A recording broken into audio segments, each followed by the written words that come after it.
campus party for a special edition of Digital Futures. Developers, entrepreneurs, gamers and hackers, campuseros as they're called, have descended on the O2 Arena in London for 5 days of talks, debates and workshops from tech icons, running 24/7.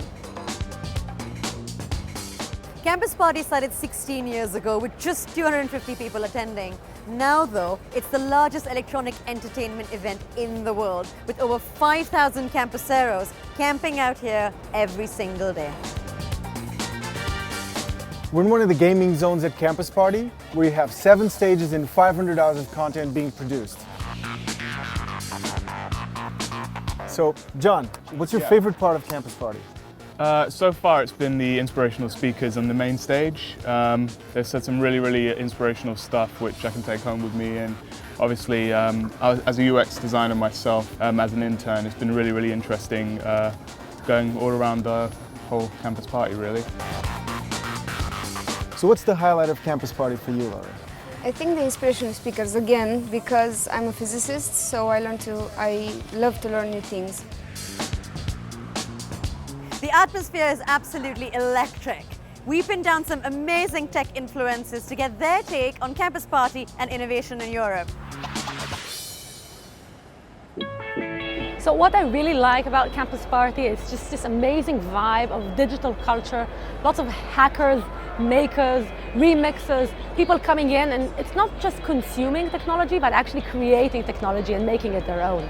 My experience at Campus Party has been pretty exciting. I am really inspired by all of the university students here that are willing to learn, who are actually learning new things. A lot of times, I come from Silicon Valley, everybody thinks they know everything, and here it's just inspiring to see that people want to learn and also people want to share. So I'm leaving this place completely energized.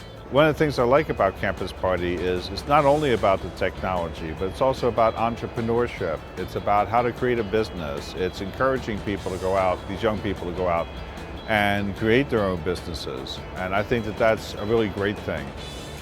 And the other thing is it's an increasing number of women coming here. When I first started doing Campus Party 10 years ago, it was 99.99% guys, you know.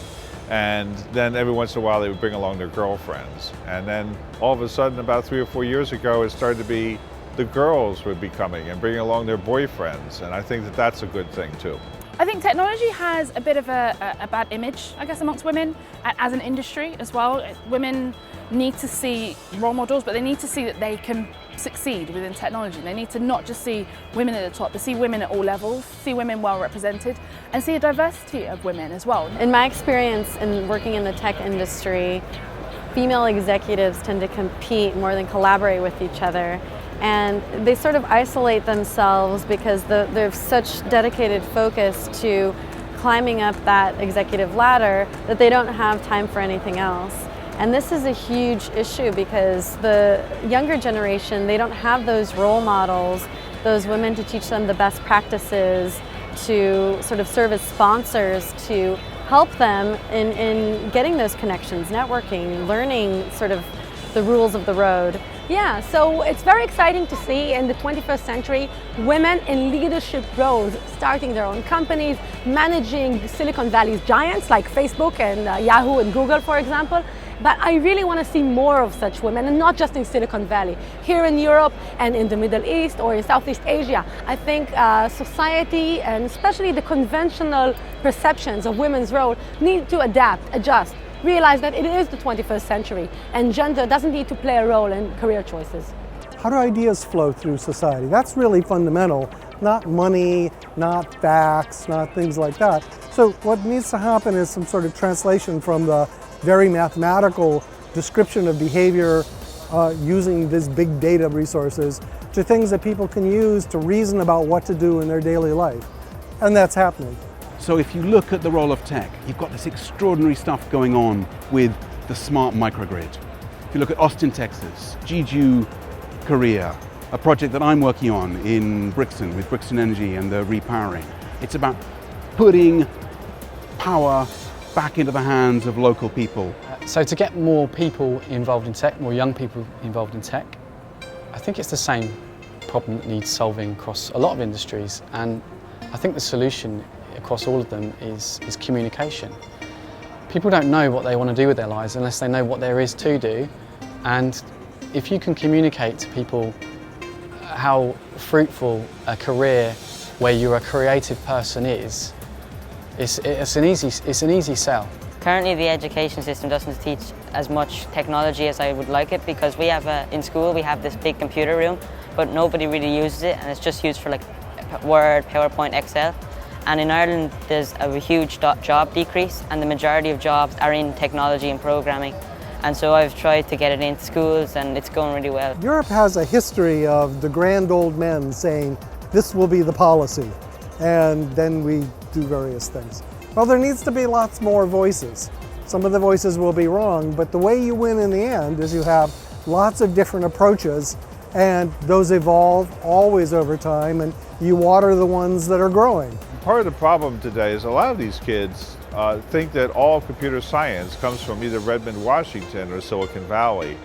And right here in London, you have things like the Babbage difference engine, and you have, you know, the EDSAC computer was done, and the Colossus out of Bletchley Park, and the rich history of computer science that came from England and the rest of Europe, you know. And I think that that's very important for them to understand. So I think Digital Europe definitely needs to kind of loosen up a little bit, probably invest a little bit more in technology at all levels. So it's not just in education or within health or kind of getting kids to code, but it's also having adults having an appreciation of digital and what digital can do. To build a Digital Europe and make it a strong contender, all the building blocks are there. We've got the money, we've got the talent, we've got the ideas. Just look at the innovation that's coming out of England particularly. Why are all the Formula One teams based in England? Because we are amazing engineers. This is something that we need to realise, that we are very good at things, and it's there. I think we just need to take away, de-risk being an entrepreneur and encourage people to be an entrepreneur is the key one, starting at home. It should be a job choice, not something you do if everything else has failed. That for me is one of the key things. The one constant that I'm hearing from young entrepreneurs here at Campus Party is this greater need or desire to learn about what it takes to be successful, and then also how to define success. I find it pretty fascinating because everybody has a great idea that's here. Everybody's working towards something that's brilliant. And I believe that this excitement that is all over Campus Party, when someone's willing to learn and ask the right questions, which I'm getting a lot of great questions, then you're actually setting the stage for a brilliant new wave of entrepreneurship. It's very interesting to look at Europe as perhaps sometimes behind Silicon Valley. I don't actually think that is the case. I think if you look around Europe's cities, especially places like London, like Barcelona, like Berlin, you'll see a vibrant digital culture of startups just rising from that maybe 19th, 20th century vibe of old Europe. And it's exciting. I think Europe is definitely going to be at the forefront of digital culture in the years to come. It's really non-stop action here at Campus Party. Shivi's fiddling with a robotic arm, and I've been gaming all day. I'll try not to hit you with that.